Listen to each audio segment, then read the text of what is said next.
Hello students, स्वागत है आपका एक बार फिर से। मैं हूँ राजेश कुमार और आप देख रहे हैं पार्ट 5 ग्रामश्री कविता। पिछले वीडियो में हमने कविता का आधा भाग ही वाचन किया था।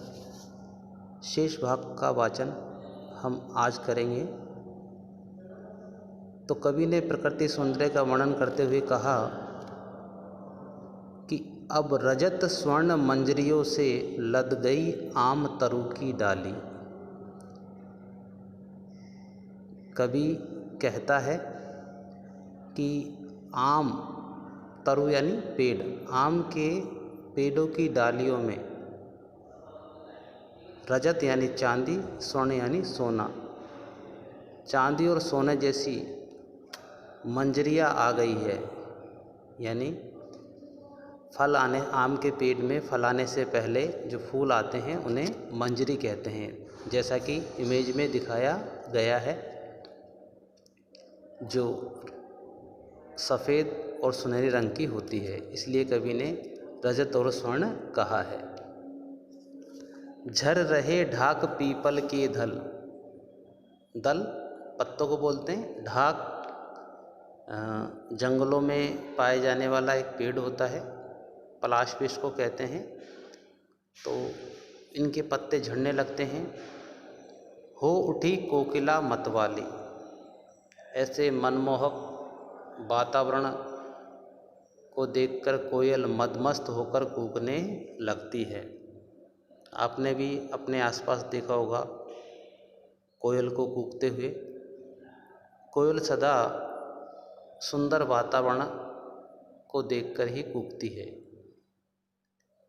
आगे कभी कहता है, महके कटहल मुकुलित जामुन। कटहल एक सब्जी होती है, काफ़ी बड़ी मात्रा में ये फल आता है, स्वास्थ्य के लिए काफ़ी लाभदायक है। तो इन दिनों खूब मात्रा में कटहल आते हैं। मुकुलित जामुन, मुकुलित का मतलब होता है अध खिला हुआ। जामुन जो है आगमन शुरू हो जाता है जामुनों का। जंगल में झरबेरी झूली, और जंगल में जो झाड़ियाँ होती हैं उनमें बेर आते हैं, उन्हें झरबेरी कहते हैं। तो खूब काफ़ी मात्रा में जो है उनका आना शुरू हो जाता है। फूले आड़ू नींबू दाडिम आलू गोभी बैंगन मूली। दाडिम अनार को कहते हैं, आड़ू एक फल होता है, और भरपूर मात्रा में अनार, नींबू, आलू, गोभी, बैंगन, मूली आदि होते हैं। ये प्रकृति का उपहार है। प्रकृति हमें भरपूर मात्रा में प्रदान करती है। तो कभी इस माध्यम से हमें यह भी बताना चाहता है कि प्रकृति हमें कितना कुछ देती है। तो हमें प्रकृति का महत्व समझना चाहिए, उसकी रक्षा करनी चाहिए। प्रकृति के साथ खिलवाड़ करने का नतीजा हम देख ही रहे हैं। कोरोना संकट चारों ओर है। आगे कवि कहता है,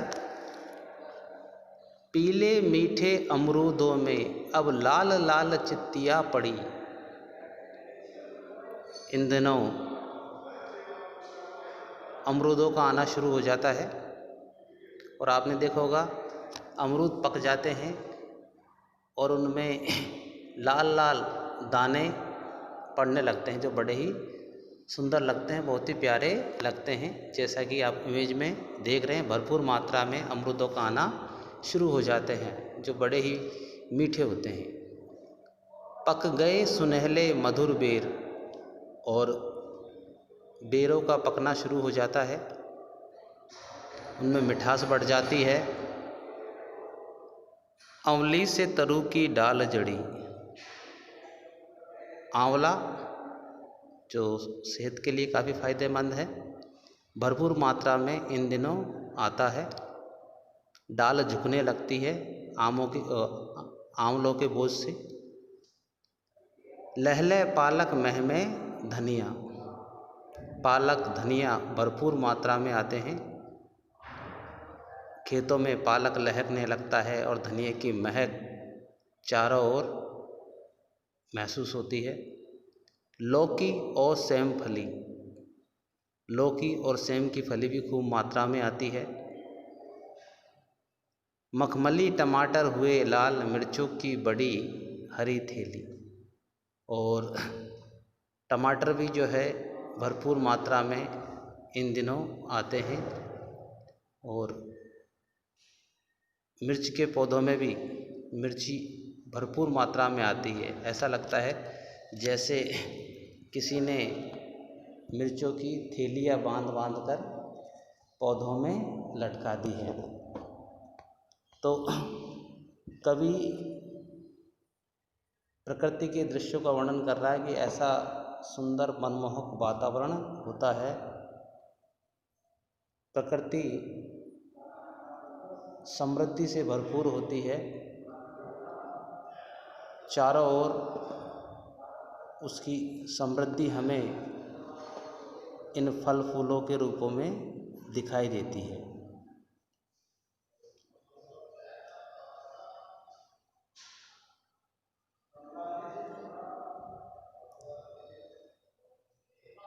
आगे कवि ने गंगा तट का वर्णन किया है कि गंगा तट का जो दृश्य होता है वो कैसा होता है। तो क्या कहता है कवि? बालू के सांपों से अंकित गंगा की सतरंगी रेती, सुंदर लगती सरपत छाई, तट पर तरबूजों की खेती। अंगलों की कंघी से बगुले कलंगी संवारते हैं कोई, तिरते जल में सुरखाव पुलीन पर मगरोठी रहती सोई।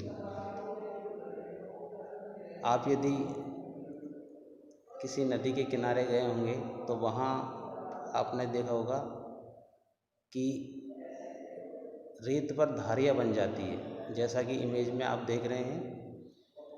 ये सांपों के समान लगती है और सतरंगी होती है। रेत में पत्थरों के कण होते हैं तो वो रेत चमकती है, रंग बिरंगी होती है।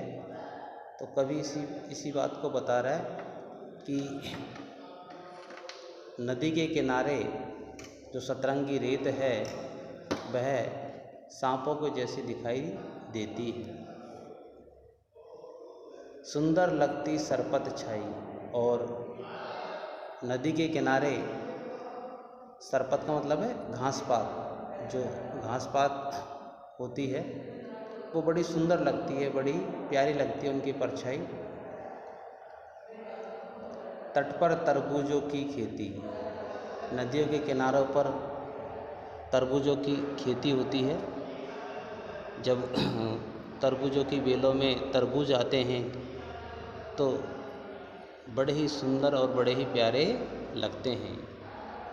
आपने भी देखे होंगे, अगर आपको कभी मौका मिला नदियों के किनारे जाने का तो ऐसा दृश्य आपको जरूर दिखाई देगा। अंगलू की कंघी से बगुले कलंगी संवारते हैं कोई। कवि ने प्रकृति का मानवीकरण किया है। नदियों के किनारे बगले कीड़े मकोड़ों की तलाश में रहते हैं, मछलियों की तलाश में रहते हैं, और उनके माथे पर एक कलंगी होती है तो वह संवारते रहते हैं। तो कवि ने बताया है कि ऐसा लगता है जैसे बगुले कंघी से अपने बालों को संवार रहे हैं। ये प्रकृति का मानवीकरण है। कंघी मनुष्य करता है, ना कि बगुला करता है, लेकिन ऐसा कवि को लग रहा है। तिरते जल में सुरखाव, सुरखाब एक बहुत ही सुंदर पक्षी होता है, जैसा कि आपके सामने इमेज में है। ये बहुत ही सुंदर और प्यारा पक्षी है जो गंगा नदी के किनारे मिलता है।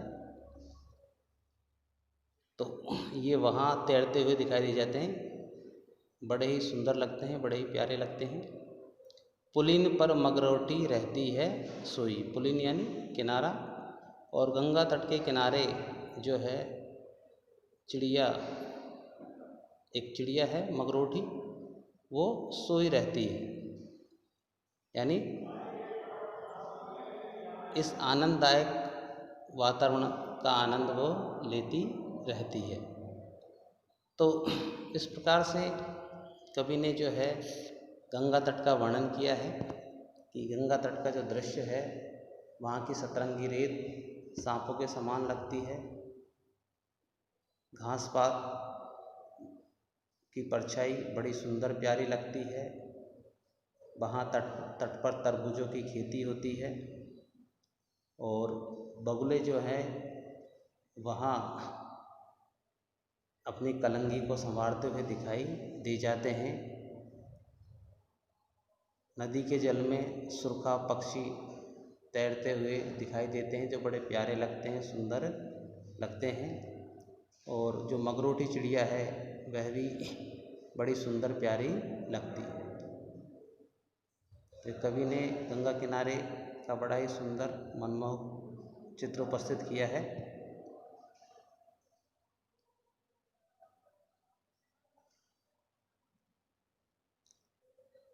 आगे कवि सर्दी की सुबह का वर्णन करते हुए कहता है,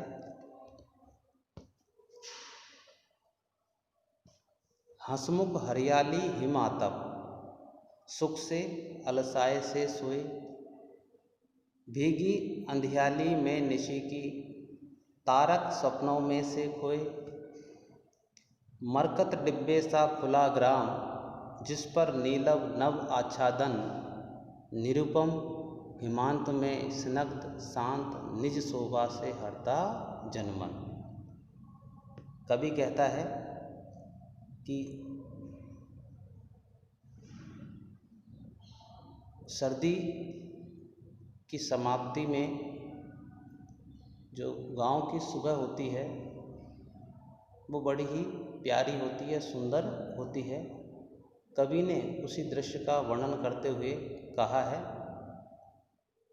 हंसमुख हरियाली हिम आतप, सुख से अलसाए से सोए। सुबह के समय खेतों में जो फसल छाई हुई है, सर्दी की धूप में वो अलसाई सी सोई हुई है, ऐसा कवि को लगता है। हम भी सर्दियों में जो है धूप में आलस्य से सोए हुए रहते हैं, बड़ा आनंद मिलता है। तो फसल जो है ऐसी प्रतीत हो रही है कि वह सर्दी की जो धूप है, हिमातप सर्दी की जो धूप है, उसमें सुख से आलस्य पूर्वक सोई हुई है। भीगी अंधियाली में निशी की, निशी यानी रात, भोर का समय है, चारों ओर हल्का हल्का अंधेरा है, ऐसा लग रहा है तारे जो है सपनों में खोए हुए हैं। आकाश में तारे भोर के समय भी टिमटिमाते हुए दिखाई देते हैं। और चूँकि सर्दियों के दिनों में मौसम में नमी होती है, इसलिए कवि ने कहा भीगी अंधियाली में निशी की, यानी सर्दियों की सुबह नमी युक्त होती है और आसमान में तारे दिखाई देते हैं। ऐसा लग रहा है कि तारे जैसे सपनों में खोए हुए हैं। ऐसे समय में मरकत डिब्बे सा खुला ग्राम, मरकत डिब्बे से, मरकत का मतलब है पन्ना नाम का एक रत्न होता है हरे रंग का।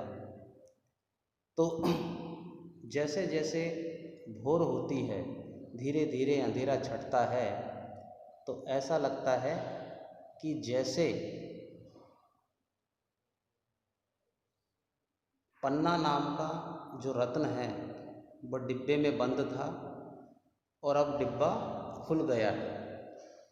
कहने का मतलब है कि जो पन्ना नाम का रत्न है वो हरे रंग का होता है, चमकीला होता है। उसको डिब्बे में हम बंद कर दें और जब उसको खोलेंगे तो उसका प्रकाश चारों ओर दिखाई देगा। जैसा कि इमेज आप देख रहे हैं, भोर की इमेज, हरियाली छाई हुई है और ऐसा लग रहा है कि मरकत डिब्बे सा खुला ग्राम, यानी गांव डिब्बे में बंद था और वह खुल गया है, यानी अंधेरा छट गया है और जो गांव की प्राकृतिक शोभा है वो दिखाई देने लगी है, जिस पर नीलव नव आच्छादन। और गांव का सौंदर्य तब बढ़ जाता है जब हरी भरी धरती के ऊपर साफ सुथरा नीला आसमान होता है। जैसा इमेज में आप देख ही रहे हैं, नीचे हरी भरी धरती है और ऊपर नीला स्वच्छ आसमान है। आच्छादन का मतलब होता है ढका हुआ है। निरुपम यानी जिसकी उपमा किसी से नहीं की जा सके। ईमान हिम अंत यानी सर्दी की समाप्ति में। स्निग्ध कोमल शांत, यानी गांव का जो ये दृश्य है अनुपम है, इसकी तुलना किसी से नहीं की जा सकती। कोमल है, शांत है और यह गांव जो है, प्रकृति की यह शोभा जो है सबका मन हरती है। प्रत्येक व्यक्ति इस दृश्य को देखकर आनंदित होता है। तो इस प्रकार से कविता समाप्त होती है। आशा करता हूँ आपको ग्रामश्री कविता समझ में आई होगी और आप प्रकृति का महत्व समझ गए होंगे। तो इजाज़त दीजिए, धन्यवाद।